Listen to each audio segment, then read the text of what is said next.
Hello, everyone. I see folks coming in. Thank you so much for joining us today.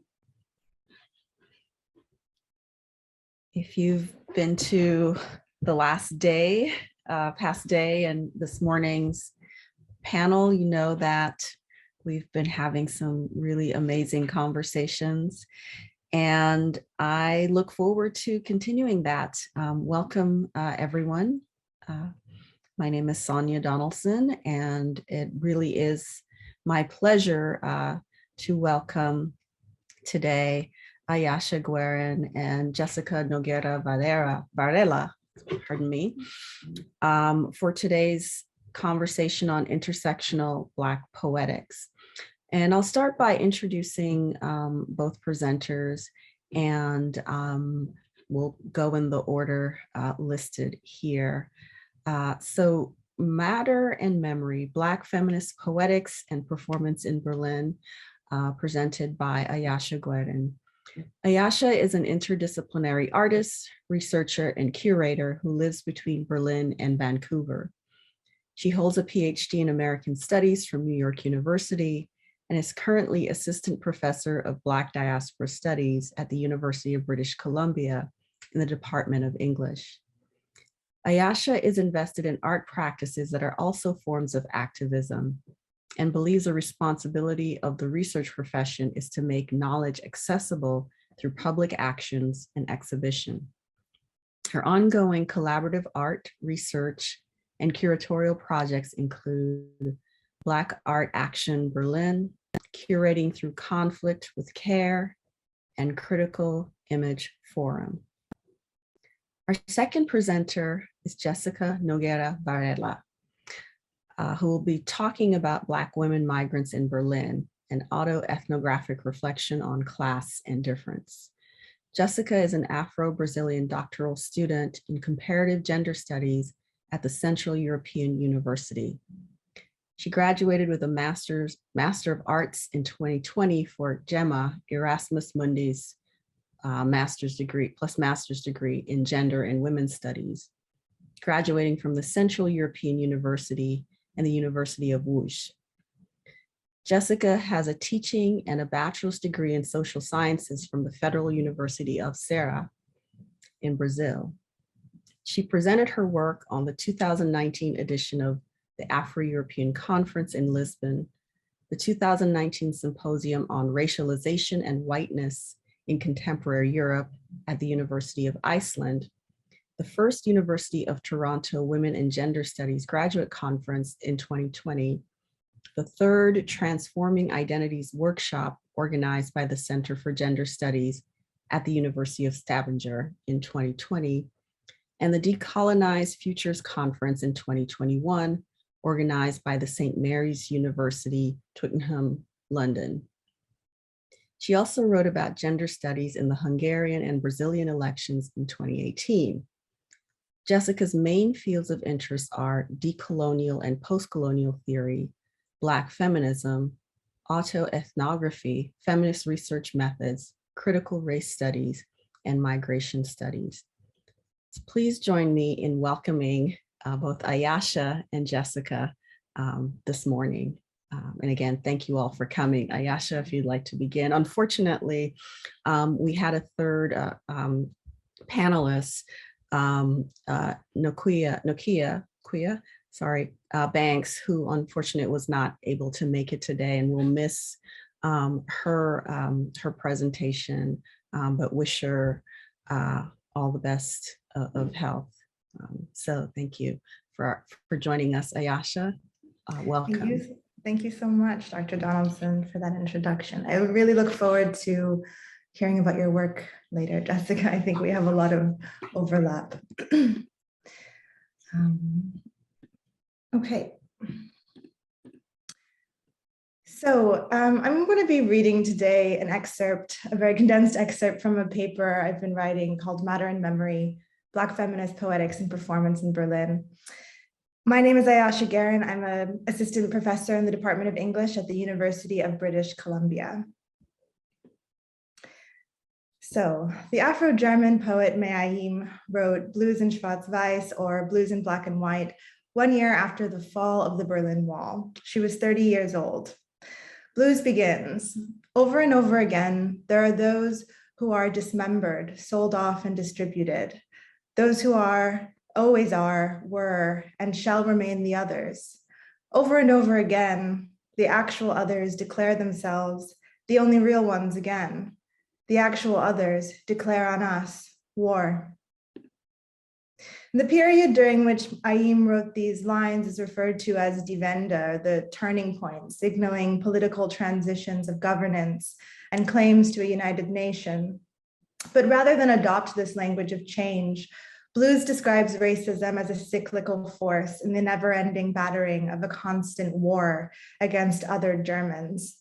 For Ayim, discrimination in Germany is quotidian. Over and over again, the actual others declare themselves the only real ones again. Ayim explored feelings of self-doubt that stemmed from being made to feel other and Farbe bekennen and showing our colors. But in Blues, the poet is no longer insecure. Rather, she's conscious of her positionality, and they are her oppressors who are the actual others. And Blues is also a poem about remembrance culture. It studies whose victories are remembered in Germany, its intimate circle, the 1/3 of the world which dances over the other 2/3. It mocks the celebration of national and international alliances with lowercase letters: United Germany, United Europe, United States, unions that are unions predicated on the condition of forgetting violence, united in whitewash. And while Blues begins with colonial dismembering, or the separating of sold off peoples from family trees distributed in diasporic migrations, it ends by dismembering a singular humanity into thirds, two in opposition to the status quo. So the poem is a damning critique of Europe's refusal to recognize the colonial extraction and exploitation of indigenous African, Asian, and American peoples. And it demystifies colonial violence. They want to isolate us, eradicate our history, or mystify it to the point of irrecognition. Because this violence continues to shape the ongoing geopolitics of knowledge and governance in the wider world, it reminds Europe, we haven't forgotten, and you've not been forgiven for 500 years of slavery, exploitation, and genocide. So today I'm going to briefly tell you about two contemporary performance works by Black or Afro-diasporic artists in Berlin and their engagement with Black feminist poetics or poetics. And I'm interested in how Black performance artists in Berlin have responded to institutional pledges to decolonize museums, inverting expectations of Black performance and white spectatorship in this space. And my work argues that there are important interventions for this contemporary moment of institutional reckoning that challenge expectations of Black labor and white leisure in the museum. So the first it happens on August 23rd, 2020, on the International Day for the Remembrance of the Slave Trade.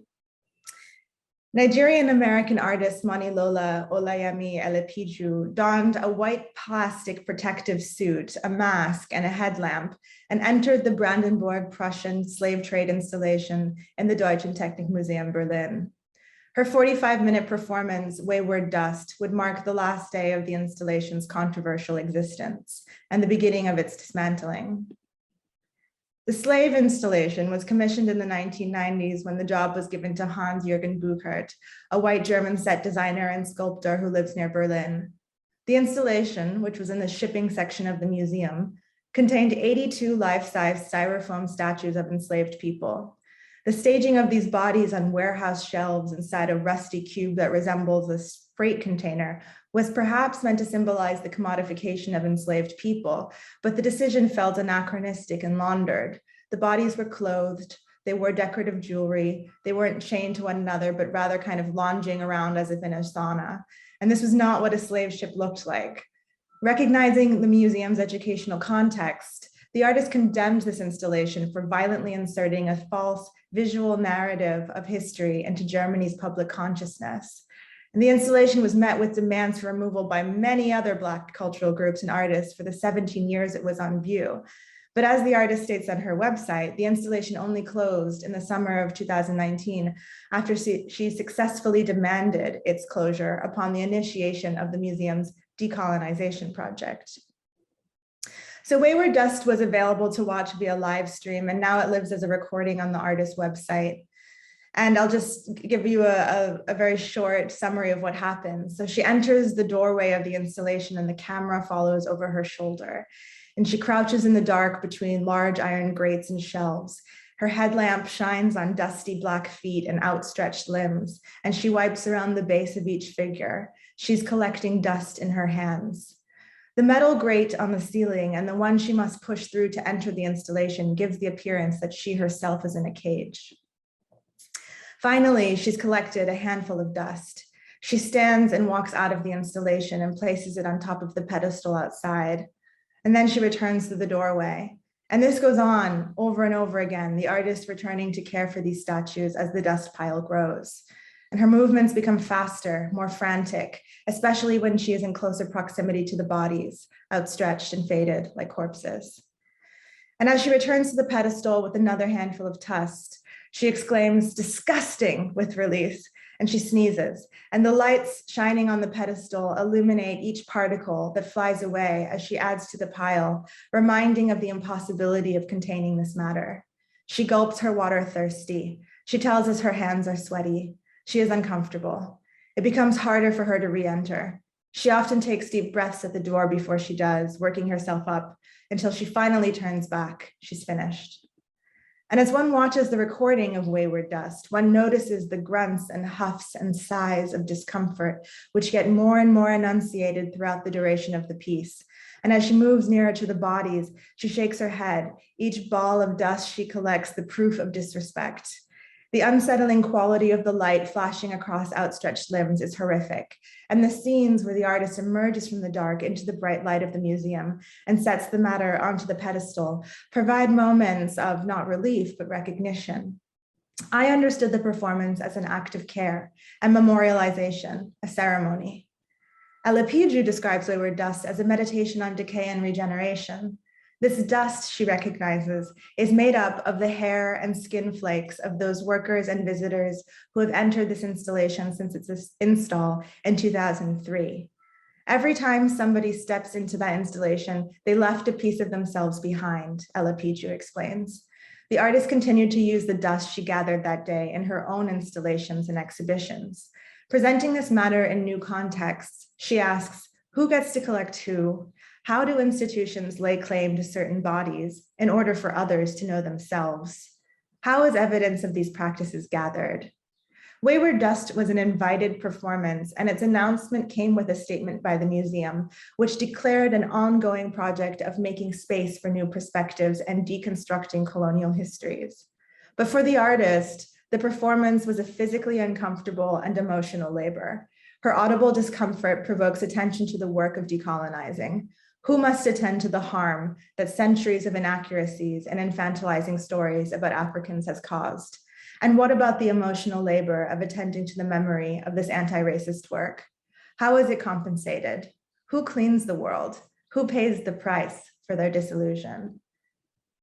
And so the second performance I want to tell you about is when the Black Art Action Berlin Performance Group entered the Africa Wing at the Humboldt Forum last fall. And I have no photographs of this performance. So instead, I offer you an account from my memory as a participant observer. 6 Black artists came together to perform the action at the Humboldt Forum. Some others came to witness and support. We met outside the building, and we used this time we waited for everyone to arrive to coordinate our tickets, which were free to reserve, but were released to limited capacity because of the COVID-19 pandemic. A few people had ordered for the group, and there was that frenzied feeling you get in your body before you know you're going to cause a scene. The plan was basic. We would get into the African art rooms on the 2nd floor, and then we would raise our binoculars to study museum visitors, unless they were people of color themselves. So that's exactly what we did.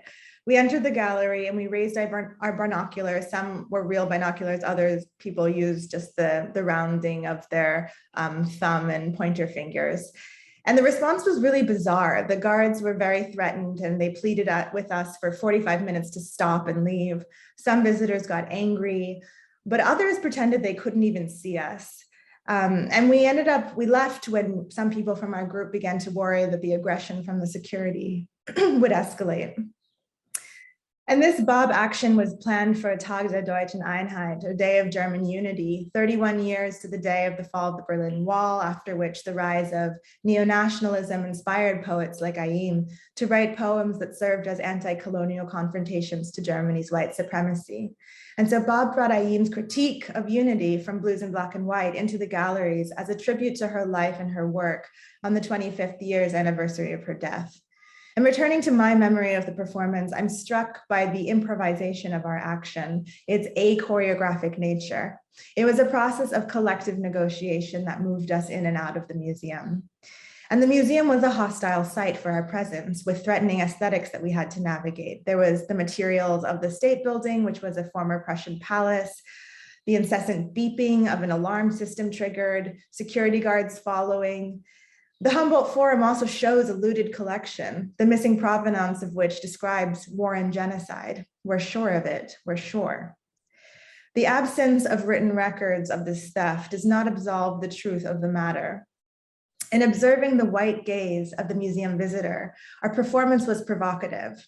Rather than demand recognition of these facts, we've reframed the subjects of the show through the lens of our binoculars. We focused on the actual others, consumers of stolen art. Inverting the politics of display, our gaze suggested that visitors were implicated in the ongoing exploitation of African and other colonized peoples through the hoarding of wealth. It challenged traditional spectatorship of Blackness by mirroring white entitlement body language. And so how to interpret the response of our audience? Well, there were those men who got angry and shouted, "How dare we study them, unaware of themselves, in a room of looted objects with their cell phones pointed at sacred art, taking shots for their personal collections." And these people who felt aggression, they came here to see African art, not Black people. But what about those people who pretended they couldn't even see us, the actual others, with their game of Unkenntlichkeit or irrecognition? In Other Germans, Tina Kemp describes her method of working with memory carefully, not to deny its objectiveness, but to call attention to its importance as a mediated representation of the past. And for Kemp, memory is a deeply social process through which individuals construct and articulate their relationship to the world and the events transpiring around them. It's helpful to think through the social process of memory because the common residue of these Black performances I've described are memories. Each person who experienced a performance also crafted their own narrative through which to understand its meaning. The uprisings of spring 2020 taught us that memory culture can mobilize a global movement. But what are the material gains of Black Lives Matter? How will we remember this racial reckoning, this wave of institutional adoption of decolonial language? How long will it last? And meanwhile, how do we resist co-optation of our gains, those gains that were not given to us, but forced by people power over many generations?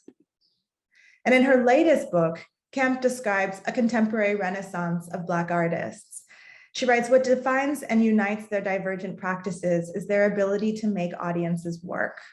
She explains, they refuse to create spectators, as it is neither easy nor possible to passively consume their art. And both performances I've detailed do this in their own way. To watch Wayward Dust, both as an original live stream and in its current form as a film, requires what Kemp describes as the labor of discomfort, feeling, positioning, and repositioning. The footage of Ella Piju doing the uncomfortable labor of cleaning the slave trade installation is at the same time uncomfortable proof of the labor contemporary Black artists are being asked to do to clean the museum's image. Her expressions of exhaustion throughout the performance visualize and make audible the mental conditions of this work and solicit a visceral response of the viewer, a lasting memory. And Bob's performance too required a labor of discomfort, feeling, positioning, and repositioning of the visitors or spectators who had to grapple with their new positionality as the actual others or the observed. It provoked an emotional whiplash that asked them to read the room. So if we think of the role of memory as a mediator to our relationship to history, then we have to admit that our memories are made up of matter, who, what, where, These performances ask the viewer to make sense of and orient oneself to this matter. The slowness of both pieces, the mundane acts of cleaning and looking, are threatening only in how these acts reveal true relations between people and things.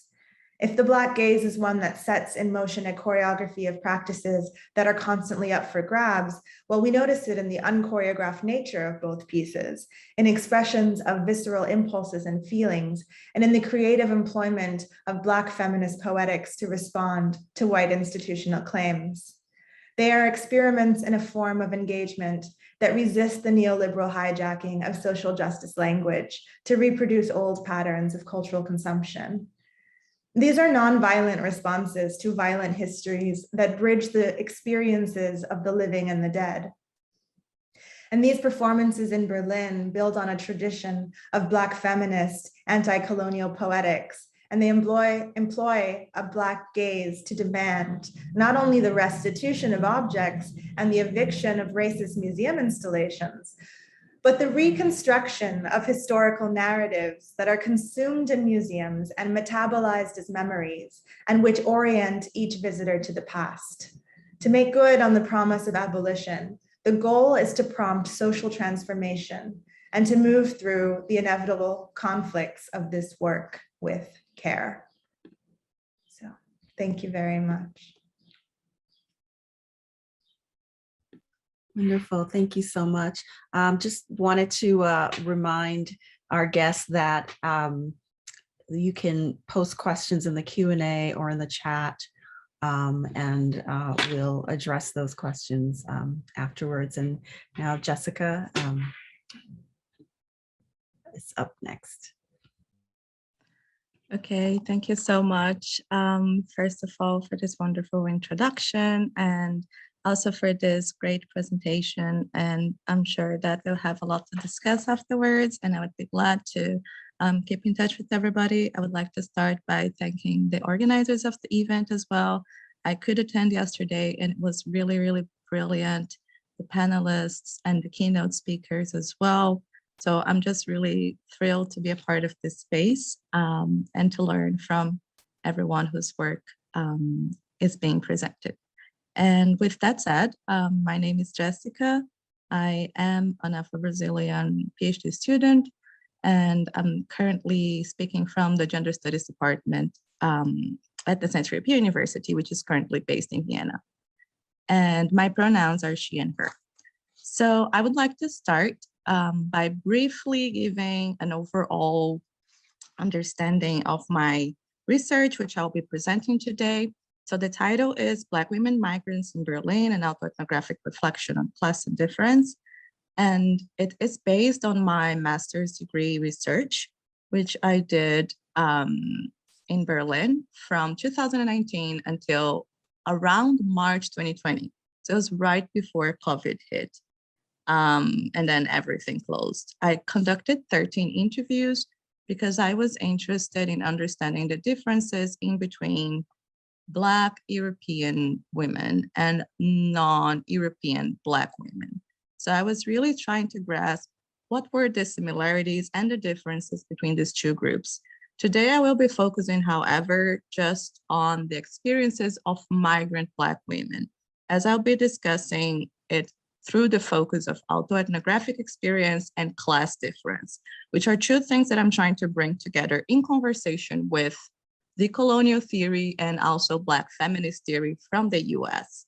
So with all that said, I think one thing that is important for me to explain from the get-go is my concept of migrant, because right now the concept of migrant can have different implications depending on who's using it and where.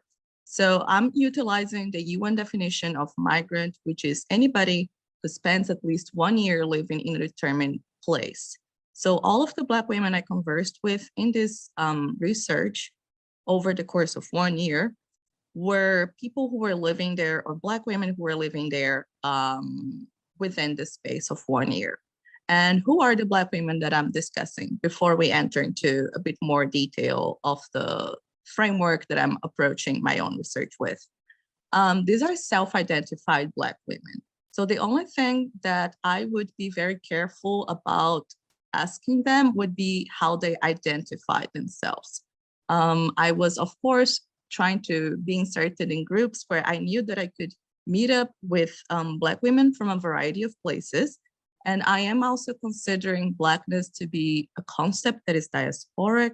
And so that means that it's not located in just the one place, but I'm taking more of this Pan-African understanding of Blackness, which, as explained yesterday in the first keynote address, was focused on understanding Blackness as differently located and enunciated, but that can be in the West understood as having similar social-political conditions and experiences. So with all that said, I would like to first think about class and think about resistance and agency as related issues. So what do I mean by related issues? That these experiences, they will somehow inform one another, and they will not just be isolated as though they were simply a part of one's subjectivity that they can compartmentalize. It's not that simple. So in other words, what I'm saying is that one's ability to resist and to become an agent in social situations, in social relations with other people, but also institutionally speaking, is very limited because of their class and or their nationality. And I'm saying and or because there are some counterexamples to what I'm going to present right now.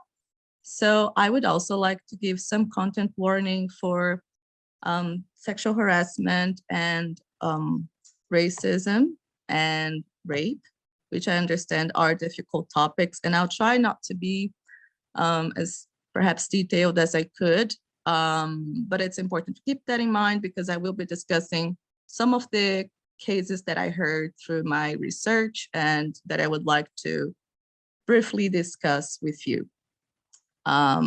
So first, I would like to explain that I am also drawing from Patricia Hill Collins, African-American sociologist who develops the concept of matrix of domination. And I'm trying to adapt this concept of matrix of domination from the US to Europe.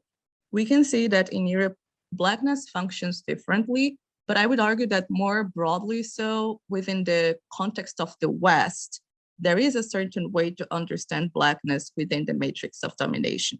So what Patricia Hill Collins is going to say is that Black feminist thought's emphasis on the ongoing interplay between Black women's oppression and Black women's activism presents the matrix of domination and its interrelated domains. So for instance, sexuality, class, nationality, religion, all of these elements, they come together and they are organized in terms of responsive human agency. And this is where I slightly disagree with her because she's going to say, Collins is going to say that the existence of Black feminist thought suggests that there is always a choice and power to act, no matter how bleak the situation may appear to be. And this is where we need to be very careful when we're talking about migrants, especially people who migrate at a later stage of their lives, who might have to learn to speak a different language. And in this context that I'm specifically approaching, German. And it is not so simple because of class difference and passport privilege. So another thing that is important to keep in mind is the definition of racism that I'm going to utilize here, which is, as Grada Quilomba proposes, Afro-Portuguese scholar and artist proposes, racism is not biological, but discursive. It functions through a discursive regime, a chain of words and images that by association become equivalent.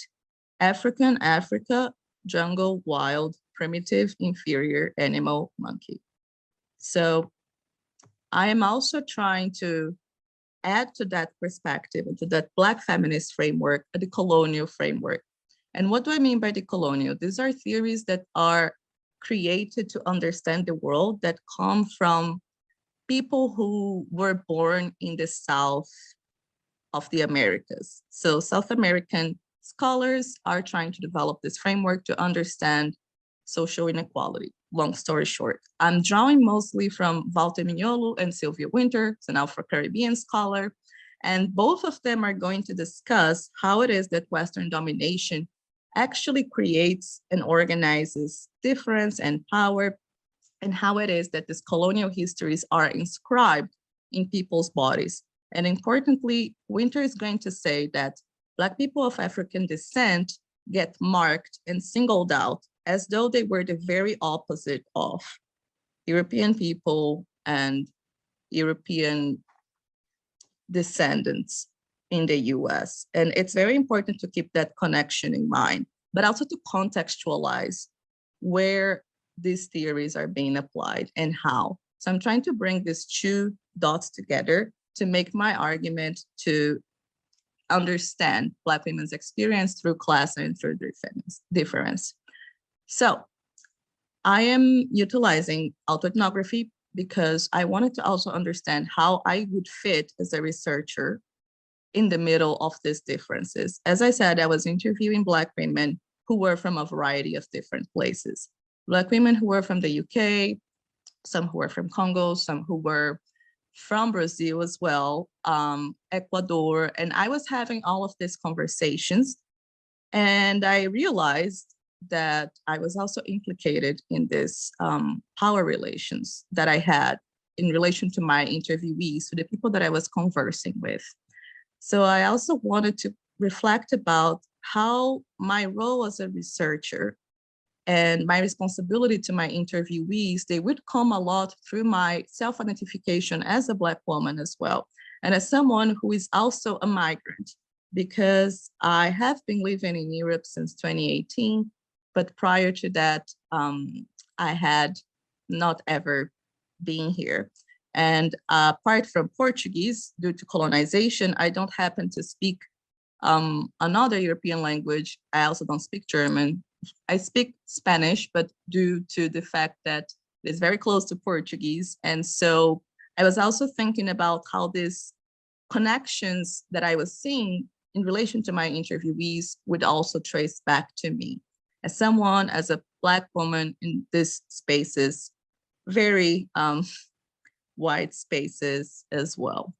So I'm drawing upon this understanding that we have in the South of the Americas, which includes, from my perspective, the Caribbean, which includes Latin America, which includes Argentina, and all of the other places in which we can find Black groups of people who were brought in what we would call nowadays the old initial migration to the Americas. I'm drawing from the social political similarities we have to understand this notion of Blackness.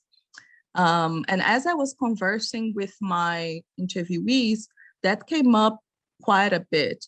So some of the differences that we could see in the experience that we had in the West as Black women was, for instance, the way in which we would be often categorized as coming from Africa, regardless of where we were coming from. And we had to constantly hear several comments being made on the basis of that alone. So for instance, I was in a situation where I was asked by one person, a white Berliner, if I had one of those African names, and that was after I had just introduced myself as Jessica, so I could not really understand where that was coming from. And I was also at some situations where interviewees mentioned that they were feeling uncomfortable to discuss Blackness amid whiteness. So we had to change the location of the interview after that. And now I'm going to bring some examples from the fieldwork research, where I'm going to be discussing some of the more heavy subjects. One of my interviewees, for instance, reported that she felt very objectified very often. She worked in the modeling industry, but she also did some other types of work in the service industry. For instance, she worked as a waitress, and she explained that in her experience, when she arrived in Germany for the first time, and she was from Congo, and she was saying that people would make her feel like if you were born and raised in Africa, it is like they would see you as though you came from a time before civilization, that they would see you as though, and I quote here, you are like time traveling from before civilization. That was one thing. Another thing was another interviewee who worked as a professional ballet dancer, who said that she constantly feared that people would think that she was, quote, a girl from the bushes. And that, quote, she felt very often objectified in the sense of people offer less respect. And I feel like the Black woman is the most disrespected person, end quote. And another interviewee said, yeah, people expect me to be a good dancer, a bit more sensual, sexy, to perform and to be good in bed, end quote. That first person, who also worked as a model, made the comment that there was also a lot of colorism going on in castings and in other workspaces where someone who's light-skinned, as I am, would be preferred in relation to her who was dark-skinned. And she also said, quote, a man will, emphasis, will be willing to come to me and say the most nastiest things, because in their minds, they can say anything. They're like, she's a Black girl, I can do anything I want to. Because I'm a Black woman, he does not see me as equal to a normal white woman. He sees me as less of a person. And some more examples that directly show how class makes a lot of difference is in the case of one of my interviewees who was in a bus. She was Afro-Brazilian as well, and she was going back home when a man who was drunk started shouting at her. And she said it was quite violent of an experience. It would be for anyone, certainly, but at the time she could also not speak a lot of German. And she was really scared. And she said that the man shouted that she should, quote, go back to Africa and, quote, go back home. He said these parts in English after a while. And that experience really had an impression, really caused an impression on her. And she was explaining to me that, quote, I am not even from Africa. I could not understand why he was telling me to go back to Africa, end quote. These were experiences that were more often than not very common among the women who were migrants. And the biggest difference is that they could not actually report the sort of violence that they were suffering, because they did not have this network of support that, in comparison, Black European women and especially Black German women had. That was one of the key distinctions in between them. Of course, also, whenever they would go to the immigration office, those Black women who actually had a better social standing or better financial resources to even apply for a residence permit, they could have, they could receive their permits in a much quicker time in comparison to their colleagues, in comparison to other people, even if they are from the same national group.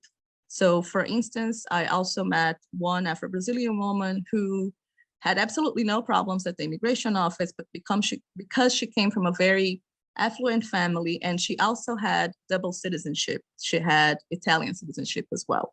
So she was partially European, and therefore her process was much quicker in comparison to the other Afro-Brazilian women whom I interviewed, and of course also other Black women who came from other parts of Latin America. And there was also one case of rape where a gynecologist, male doctor, performed a cervical exam without the consent of the interviewee. And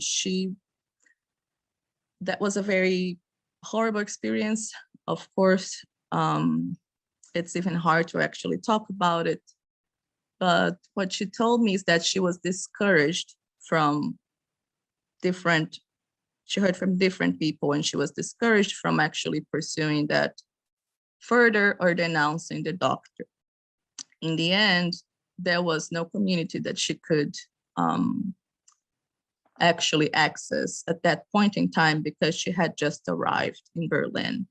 So she reported that because she could not speak the language and she did not have the financial resource to actually even try to discuss that with lawyers, for instance, she just decided to drop that whole thing altogether. And also she was told by people in her church group that this was normal and that she should not be too upset about it.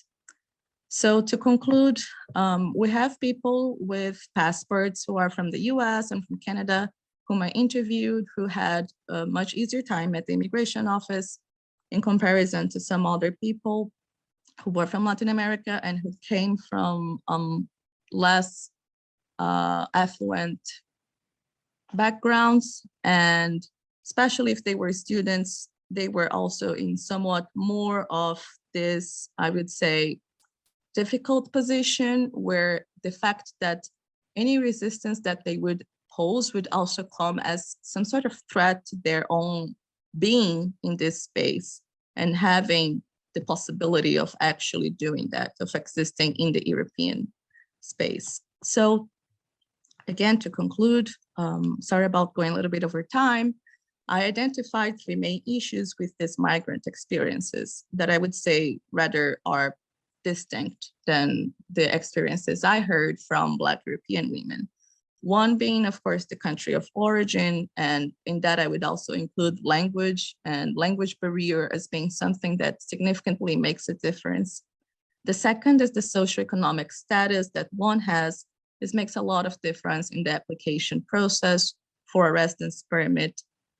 And the third is whether or not they can find a network of support in Berlin. Some of the women I interviewed were working for the whole day, and the rest of the day they were trying to learn German. And so that would keep them from actually actively engaging in the spaces that were available at the time. The Black communities that there are in Berlin, of different nationalities, of different ethnicities that can sometimes come together through bigger institutions that are active there. They could not take part in that because they simply did not have the time for it. And some of them had families as well, which arguably made it harder for them to have this free time. And these 3 points come together for me to make the argument that there are bigger colonial legacies that exist and that fixate Black women as others in comparison to the white male person in the context of Europe, in the context of Germany, and in the context of Berlin. But the problem with class difference is that it fundamentally changes what sort of resources you're going to be able to access and how you're going to operate in that. And so in that sense, I would like to close and finish my presentation by presenting or by reciting an Audre Lorde quote that says, "Survival isn't some theory operating in a vacuum. It's a matter of my everyday living and making decisions. How do I hold faith with sun in a sunless place? It is so hard not to counter this despair with a refusal to see, but I have to stay open and filtering no matter what's coming at me, because that arms me in a particularly Black woman's way. When I am open, I'm also less despairing." Thank you. Oh, thank you so much, Jessica, and thank you, Ayasha, as well. I can't help but be moved by the fact that we both began and ended with poetry. And so we completely orchestrated this just for everyone, totally part of the plan. Thank you so much for 2 very thoughtful and incredibly rich presentations that are so interconnected in so many ways. I was struck by the attendance to sort of the quotidian nature of violence, for example, and how Black women in Germany are sort of navigating, confronting, and sort of thinking through the implications of violence in terms of their own subjectivities. I also wanted to sort of think about this attention to the white gaze, right? And again, that relationship to violence, but also, again, the ways in which women deploy resistive strategies, or the ways in which, Jessica, as you sort of highlighted, the way in which those forms of resistance might be mitigated by positionality. So I'm wondering if we could begin. There's a third thing that I wanted to attend to, which is also this idea of emotional labor, and sort of the impact of that emotional labor as well. So I'm wondering if we could begin with just this sort of kind of teasing out of these ideas, and then also for folks who are in attendance, if you have questions, please post them in the Q&A, and so we can continue with this wonderful conversation. So, Ayasha, would you like to start? Yeah, I can start. Yeah. Yeah, the quotidian nature of this violence. Yeah, I think Jessica's like ethnographic research highlights that just as well as Mayim's poetry. And I think, I mean, the reason why I'm interested in studying like performance and activism is because I think Black women do and have always come up with ways of responding that are creative and empowering. I think that like a lot of the kind of quotidian violence is also this kind of ignorance, right? That Jessica, you spoke about, where, you know, where people kind of see that you're Black, assume you come from Africa. But what hurts about that is not necessarily that they're suggesting you're African. I mean, of course, we are in some way African descendants, right? But it's that they clearly don't know about the slave trade, right? Like they don't have these histories in their mind, and so they don't.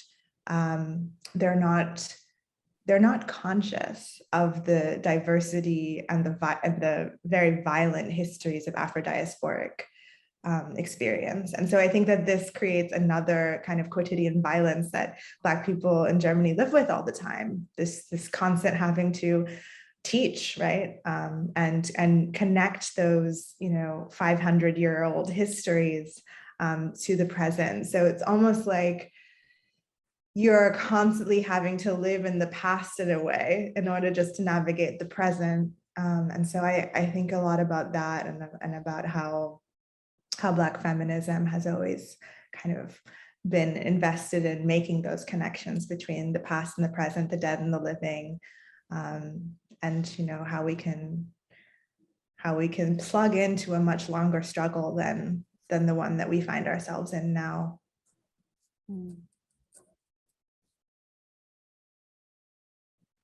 Yeah, thank you. I really agree. And I think that in this matter of the continuation of this violence that is not just was, but the enslavement of Black Africans, this forceful removal, the consequences that have not been dealt with at the levels that should have been, is something that is definitely a part of what I think Blackness becomes in the West. And I'm not saying that there is no anti-Blackness outside the West, but rather that it functions differently. And I really do think that within the West, and especially within the Western Europe, the reality is that really a lot of people don't want to remember. They don't want this responsibility. There is this amnesia, there is this forgetfulness that is much easier than acknowledging that, or trying to understand that. In a sense, everything we see here is implicated in this history of colonial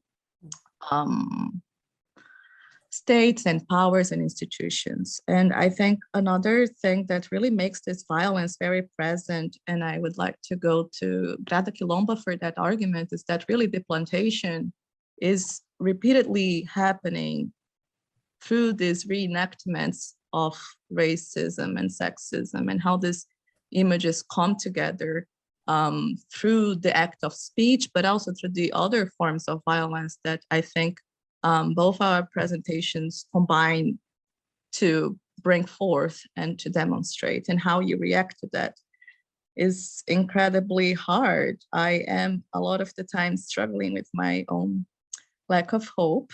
But again, going back to the quote from Audre Lorde, when we realize that we're not really alone in this struggle, that makes it less despairing. And so at the same time, I think to speak about these violences and to put them into perspective collectively in spaces such as these makes a lot of difference, I would say. So I'm going to take a couple of questions from the audience here. Let's start with Jamel and Jamel Watkins. She says, Jessica, this is a great study. I also had really negative experiences in Berlin. It's my least favorite German city. I wonder if you'll be researching Black women migrants in other cities. Also, while I was studying abroad, I remember my program telling me the first 2 weeks are the most dangerous. Is this something that you see, right? Also thinking about the woman raped by her gynecologist. Thank you for this question. I see that there are so many things that could be said. I'm sorry, I'm a bit hesitant because it's so much, and it's a lot of what the emotional labor that was mentioned as well, right. Even to discuss these things a little, but it's an excellent question. So currently I am working, so my PhD project concerns actually Black women in the past, so Black women migrants in the past, and I'm using their biographies, and I'm also doing archival work, and I'm also approaching their texts, so poetry, essays, to discuss their experience, but mostly from the 20th century. So I'm sort of like taking it to the past and trying to understand how they were conceptualizing Blackness. So not so much in the present anymore, although I would be very open to actually trying to recreate this archive of the present. In the sense, I think that Ayasha's presentation really covers that.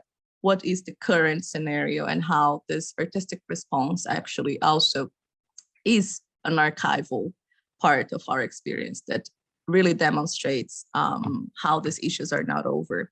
And related to these 2 weeks are the hardest ones. There were also so many cases of violence. When I started my master's degree, it was in Hungary, actually, and they said very terrifying things right off the bat in the very first day of the meeting.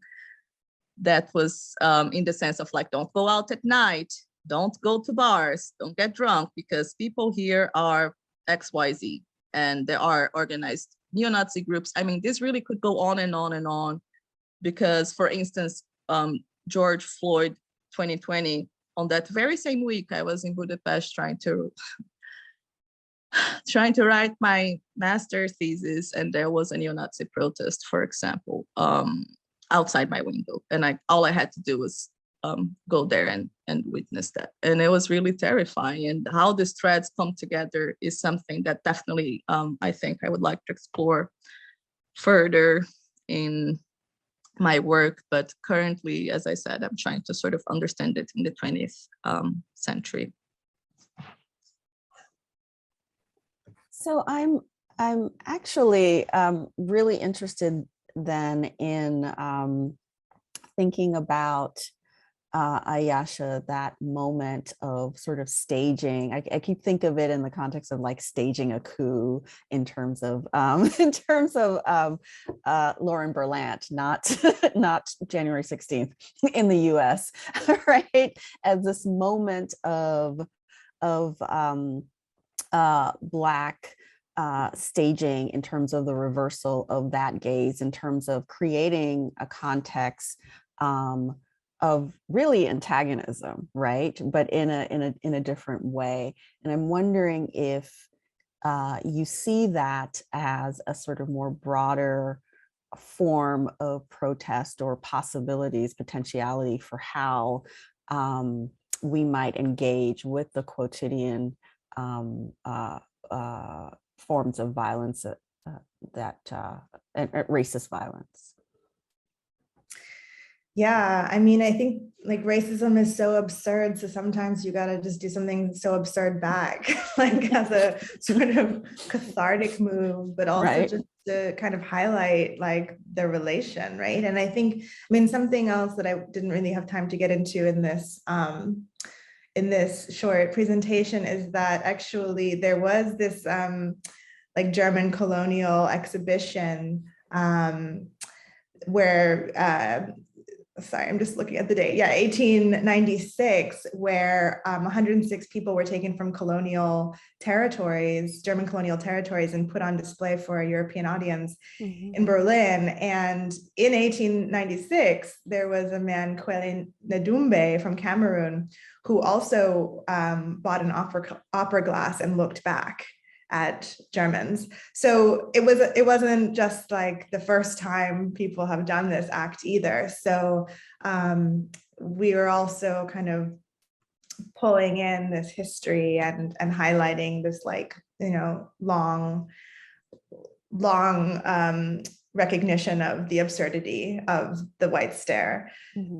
So yeah, I think there's lots of potential there. Yeah. I think it's a powerful move. Were you struck by the response, which seems to me a response of violence, right? So it created discomfort, but it also, the response to your sort of absurd or staging was violence, right? Well, yeah, but like, to be honest, most responses, most people didn't even recognize us. Like they looked right through us. Like they pretended we weren't there. And we were a lot of people. And at one point we were using our voices, we were moving through the space and dancing, like we were taking up space. And the vast majority of people just refused to look. And so I thought that was a really interesting response. And it spoke to this idea of irrecognition or Unkenntlichkeit that Meayim was writing with, right? Like that there's this violence in the irrecognition of Black people's experiences and of what we have to say, and that this is just as violent as the people screaming at us, right? So there was a lot to think with after that piece, and we didn't really leave it feeling good. Like it again was like an emotional labor, and we had all agreed going in that we would leave as soon as people started to feel uncomfortable. And we were all at we all had different feelings throughout the piece. I wanted to stay longer, for example, but that's also because I came with this experience of doing other actions in museums in New York and stuff. So I kind of felt like we wouldn't be arrested because there had been so much activism around the Humboldt Forum's opening by Black activists that, you know, I figured there's too many people watching, there's too many people with their eyes on this site. And on top of that, like we were entering this exhibition that was called, what was it called? It was framed as like, you know, a sort of counter perspective. And there was this big quote on the wall by Robin DiAngelo. Oh gosh. It was like, you know, suggesting that like this, it was about white fragility. And it was like, okay, so this is who you expect your audience to be, not a bunch of Black artists who are going to come in and interrupt this whole narrative. So I think that we were disrupting what the museum kind of thought they were doing by framing this exhibition this way and showing the fallacy of that kind of decolonization that they claimed that they were doing with their looted objects. So yeah, it was quite an experience, but it wasn't a comfortable one for anyone. Yeah, I think Jamel actually sort of kind of alluded to that in her question, right? Which is, if people are visiting these stolen objects, knowing the controversy, isn't that also a performance and a defense of whiteness, right? Yeah. So Athena has a question. I think it's for Jessica, but it also might be, it says, did the idea of mental health have a positive or more of a negative connotation among the migrant Black women? Was it something that they openly talked about, or was their mental health something that they ignored or suppressed, or perhaps something else was at play? And do you think the idea of being strong plays a role in how they are forced to deal with these issues silently?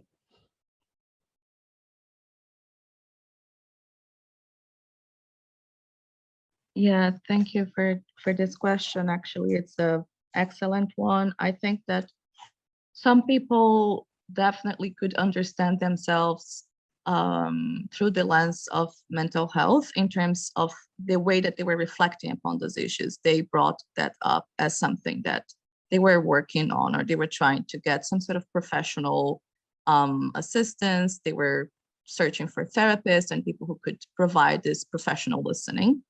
That's one thing. But for instance, I'm thinking about the person who had this experience at the gynecologist's office. That was one person who brought this up. Also, many of the Black European women I conversed with brought it up as something that was a part of their way of coping with this racist and sexist violence as well, that they were searching for different types of therapy and different ways of engaging with community and discussing his experiences together. There were also some other initiatives, but they were mostly in German. So that in itself sort of pushed aside some people who could speak neither German nor English, for instance, outside of these spaces, because they just couldn't communicate with the providers of different services. I'm thinking here specifically that University of Berlin had different student-led groups that were spaces where these experiences could be discussed as well. But some people could not access them because they spoke neither nor. So I hope that answers the question. And regarding, of course, the issue of strong Black woman, yes, it does play a big role. And I think, especially for those who were parents, it was even bigger of a role, because they thought, or at least the way that they explained it to me and the way they understood it, is that they could not break. They just had to keep on pushing forward. And that definitely adds another layer to the strong Black woman trope. I think that also in the sense of disrespect to Black women, it also plays, because, you know, you're just so strong, you're like unbreakable, and we all know that it's not that at all. So I hope I have addressed the question. Thank you. So what's interesting for me, maybe not to everyone, is that you both talk about this idea of emotional labor being performed by Black women. And I'm wondering if we can, I was actually thinking about Daphne Brooks's idea of intellectual labor as well, and sort of the ways in which performance in the context of the staging in the museum, but also in terms of a kind of contention with and navigation as not only a sort of affective mode, but also an intellectual mode of engagement. And I'm wondering if you could each talk about the work from the perspective of sort of intellectual labor that Black women also undertake, whether it is in the artistic realm. I'm thinking about the Wayward Dust Project, for example, or within the context of how one understands and defines one's sort of subject position as a migrant and what that allows. Yeah, I mean, I think that there's a lot of study that happens within Black feminist communities and Black feminist work. And I mean, I can't really speak for like Manilola's, what she was reading as she did this.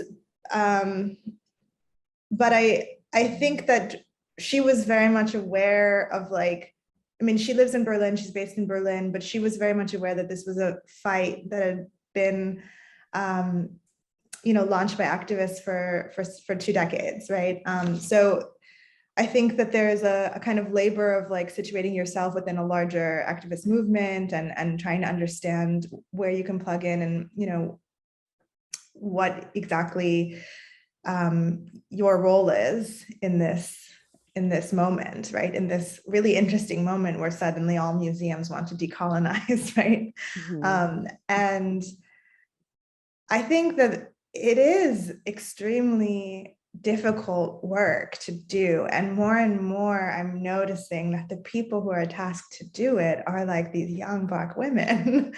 And I mean, the thing that I was most struck by with talking to her about it was just that it was so devastating for her. Like she was like, that was the hardest thing I've ever done. And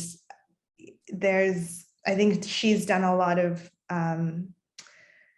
that provoked a whole other study for her of like, okay, yeah, like I need to sit with this matter and this dust and really think about that cumulative 17 years of disrespect, not only for like, his Black history at large, but also to all of those activists who asked for that to be taken down before she did. And the Black Art Action Berlin group had also performed this kind of Zurückgeschaut performance before in Gorlitzer Park and made their way from Gorlitzer Park to Mayim Ufer, which is like the street that's been named after Mayim. And that performance, I wasn't involved in that one, but they were also playing audio of like poetry written by Black poets in Berlin. So there is this constant like trying to bring in and study the work of others in order to do your work, which I think is very much, ingrained in a Black feminist practice and an intellectual practice, right? Right.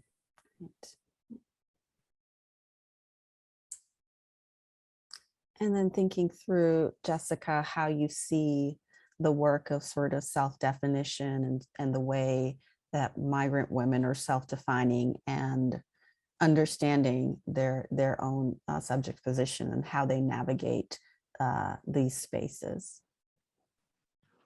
Yeah, thank you. I think there was one question as well that was exactly in that direction. So how do I differentiate the white majority definition of migrant versus the definition of migrant I'm using here? And I think one thing that I would like to make clear is that originally my framework was more in the direction of Black European and non-European.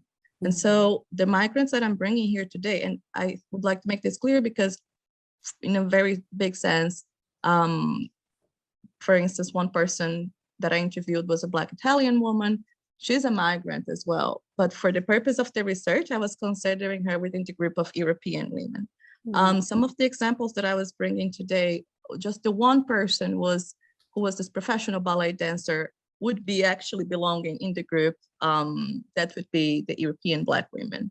The rest of the people that I was referring to were people who were either from South America or who were people, no, I guess majority of them was from South America. I got a lot of responses from people who spoke either Portuguese or Spanish. And in that sense, those were the majority that I was referring to today.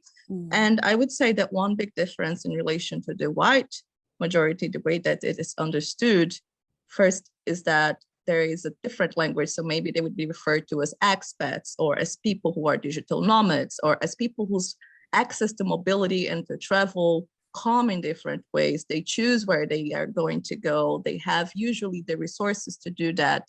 They don't face as much trouble especially in the immigration office. To me, that was one experience that was repeatedly appearing in my interviewees' response, the experience of being and actually accessing very simple services. So the one that gives you the right to exist in that place, the residence permit with the expiry date, you also have an expiry date in that sense. The fact that you are riding a bus to go home after your German class, these experiences, going to a gynecologist, attending church, they were all somehow permeated by this barrier of language, of race, of class, of gender. They cannot be fully disassociated, I would argue. Of course, there are some counterexamples. For instance, this Afro-Brazilian woman whom I talked to, who was actually from a very affluent family in Brazil and who had double citizenship. So she had a very different experience. She did not face half of what other people were mentioning to me. And it was very interesting to talk to her in that regard, because she was coming from a place that I don't even know in Brazil, to be very honest, because I also don't come from an affluent background. And I come from the northeast part of Brazil, which is the Black and brown part of Brazil. And it's just a very different experience overall that we have within the same country. So that's another thing that I think is a part of my way of defining migrant, which is very tentative and of course a work in progress, especially considering my PhD research as well. So thank you for that question. I think there was a question related to that about with regard to social class, and were the Black migrant women's class backgrounds different in their countries of origin? Yeah, this would definitely be one thing, and I can speak from experience. So for instance, a lot of the Afro-Brazilian women I conversed with, they were also from the Northeast, with two exceptions. One was this person that had double citizenship. She was from the southeast part of Brazil, and the other person was from Rio de Janeiro, specifically. So shout out to the people from Rio de Janeiro who are here. And she was someone who migrated because she got a scholarship in geography. But it was, yeah, that was the reason that she had to migrate, to leave from Rio de Janeiro to go to Brazil. So a lot of them were also students, not everybody. One person was working as a cleaning person and was providing this service in Berlin. This person was also the person who was the parent that did not have time to engage in a variety of activities that at the time were being offered in person in the city. Yeah, I hope this also somewhat addresses this question of internal differences of class. So in a sense, majority was student, some people were not, and they were working in different places. Also, some people who were doing freelance work, for instance. So these were not very stable, I would say, positions that they got. But in Brazil, I would say that they also had somewhat difficult economic positions because they had similar positions to what they had in Brazil. So in a sense, that's where, including me, I mean, I was also a student in Brazil and I'm still a student here. So yeah, there is that. Thank you for this question. Yes. I wonder if you could both talk about solidarities within the context of activism and art, and how you see the relationships between Black Germans and Black people in Germany, migrant women, for example, and what sort of solidarities that you see existing. I know we talked a little bit about the differences as well, but I'm wondering if we could also talk about those relationships.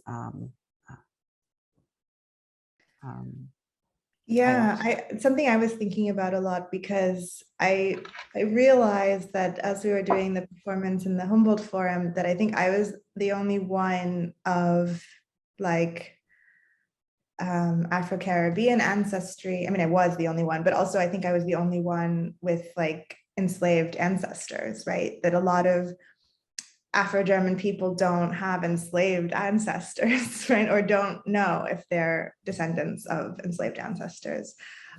So it was like an interesting moment. I mean, also Monilola is Nigerian, but maybe also doesn't really have enslaved ancestors in her heritage, right? So it's this interesting thing where we are all kind of organizing together around a Black diasporic movement for the respect for Black histories, right? But recognizing that we don't actually have the same relation or share the same kind of intergenerational experiences of these violences. You know, some of us, our families were experiencing German colonization in Africa.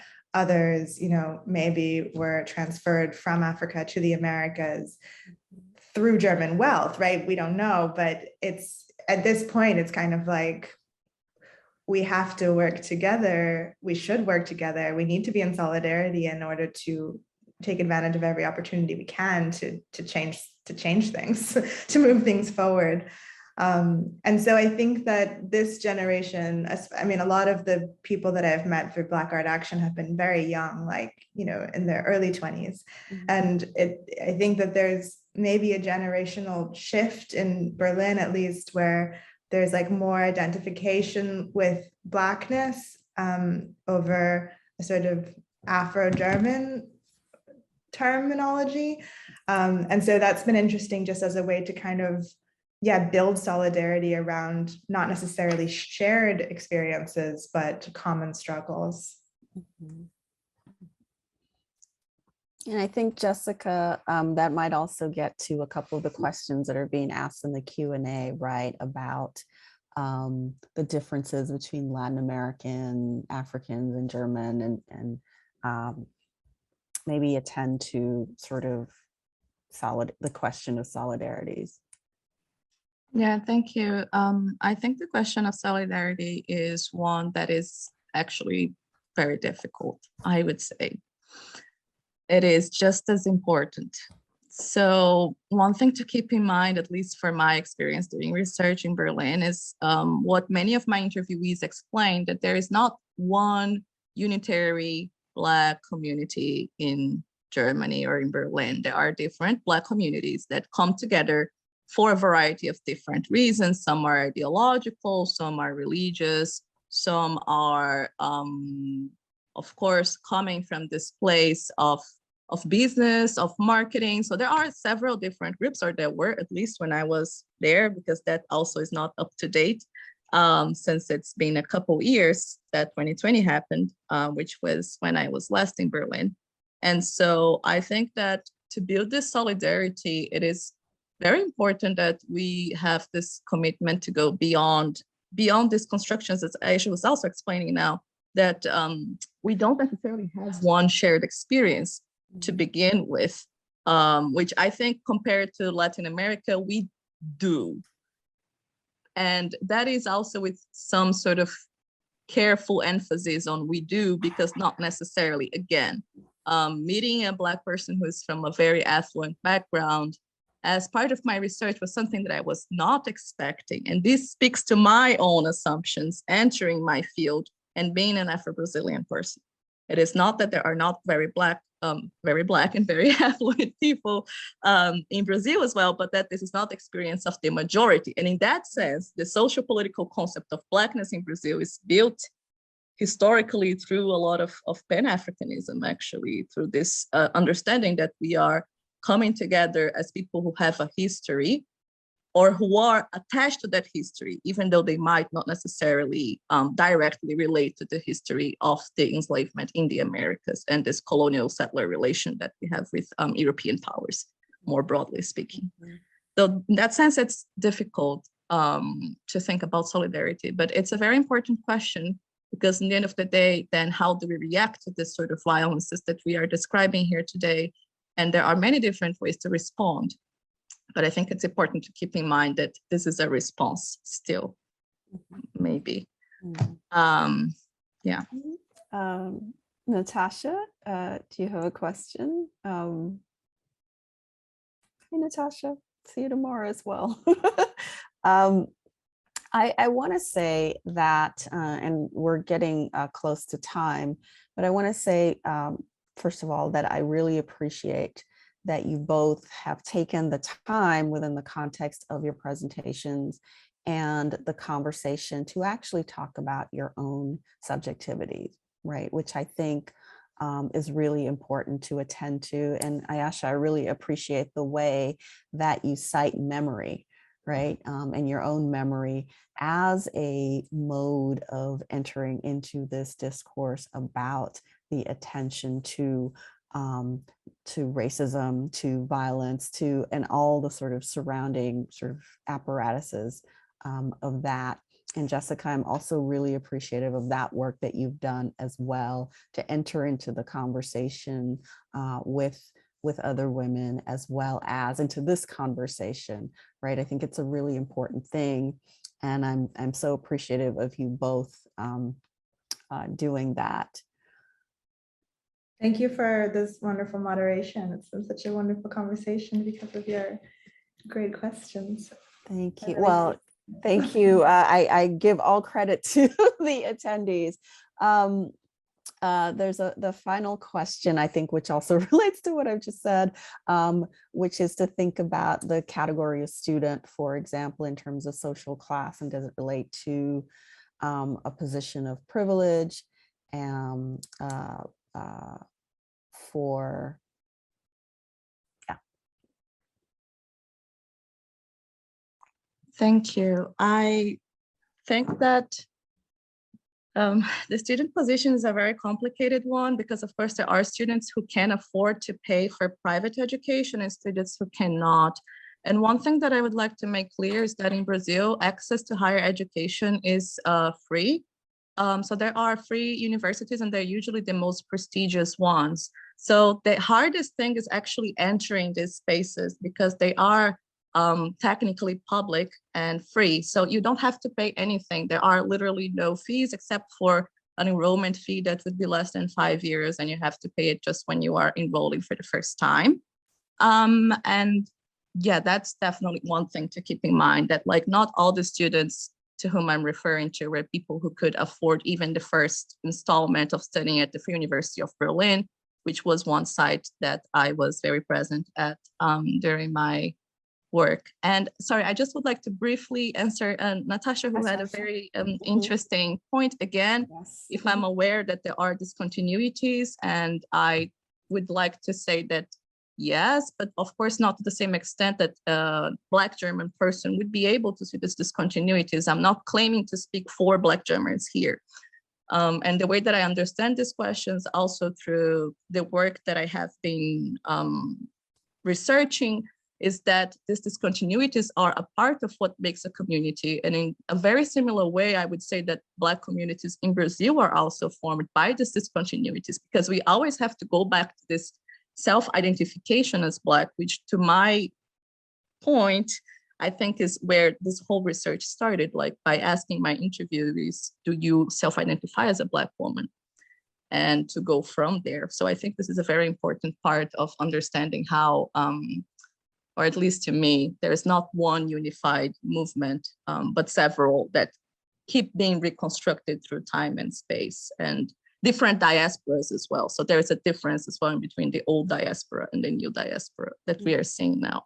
Mm-hmm. So I would say that this is a factor that comes into play. And yes, I am aware of Africanidade. Someone also asked about that by Lelia Gonzalez, and she's an amazing thinker that definitely I would like to approach in my PhD proposal. And yeah, thank you all. And I hope we can keep in touch. Sorry for probably going over time, trying to answer all of the very interesting questions. No, we are good on time. I think we have a couple more minutes, and if there's not another question, I really appreciated the opportunity to be in conversation with you both today. I actually took some notes because I have more questions as well, but we are running short on time. So again, thank you both, Ayasha and Jessica, for two really wonderful presentations and for really opening up super, super important conversations about memory, about poetics, about Black subjectivities, space, place, and the role that all of those play in terms of how we confront and navigate colonial violence still. So thank you both so much. And thank you everyone in the audience for being such amazing interlocutors and supporters. I saw lots of really wonderful comments in the chat as well. And Natasha, I'm looking forward to our conversation tomorrow as well. So thank you all for coming. Yes, thank you all for coming, and all the attendees. It's wonderful to see you all here. And thank you so much to Dr. Donaldson and Jessica and the organizers of this conference. It's very exciting. Thank you. Enjoy your lunch.